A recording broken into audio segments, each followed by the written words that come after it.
The European Union has approved new sanctions targeting Israeli settlers accused of violence against Palestinians in the occupied West Bank, while also sanctioning senior Hamas figures linked to the October 7 attacks on Israel. The decision was finalized during a meeting of EU foreign ministers in Brussels on Monday after months of political deadlock inside the bloc. EU Foreign Policy Chief Kodja Corliss described the move as a long overdue step, saying extremism and violence must carry consequences. But we have also seen the surge of settler violence in West Bank.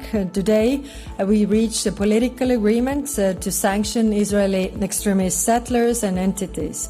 This goes together with new sanctions on leading Hamas figures. This means that we move from the political deadlock that was there for a long time. Violence and extremism carry consequences. The sanctions targeting Israeli settlers had previously been blocked for months by Hungary under former Prime Minister Viktor Orban. But after Hungary's new Prime Minister Peter Magyar took office over the weekend, the veto was quickly lifted, allowing the measures to move forward. According to European officials, the sanctions package targets 3 Israeli settlers and 4 settler organizations accused of supporting or participating in violence against Palestinians in the West Bank. Their identities have not yet been publicly released. French Foreign Minister Jean-Noël Barrot welcomed the agreement, saying the EU was taking action against organizations linked to what he called extremist and violent settlement expansion. Israel reacted angrily to the decision. Foreign Minister Gideon Saar accused the EU of acting in an arbitrary and political manner and defended Israel's position that Jewish settlement in the occupied West Bank is legitimate. Far-right Israeli National Security Minister Itamar Ben-Gvir went even further, calling the European Union anti-Semitic and insisting settlement activity would continue regardless of international pressure. At the same time, EU ministers also agreed to sanction Hamas leaders over the October 7, 2023 attack on southern Israel. Barrot said the measures target senior Hamas leadership figures whom Europe holds responsible for the attack. A senior Hamas official condemned the EU decision, accusing European governments of political hypocrisy and racism for equating what he described as Israeli actions in Gaza with Palestinian resistance. The move highlights the increasingly difficult balancing act facing European governments as the war continues to reshape politics across the Middle East and Europe. The West Bank has seen a major rise in violence since the start of the Gaza war, with the United Nations saying more than 1,000 Palestinians have been killed there amid clashes involving Israeli forces and settlers. At the same time, Israeli settlement expansion in the occupied territory has reached its highest recorded level since the UN began systematically tracking the data in 2017. More than 500,000 Israeli settlers currently live in the occupied West Bank, excluding East Jerusalem, alongside roughly 3 million Palestinians. While the sanctions represent one of the strongest collective EU actions linked to the conflict so far, divisions inside Europe remain. There is still no full agreement among member states on broader measures against Israel, including possible trade restrictions or sanctions targeting the Israeli government itself. However,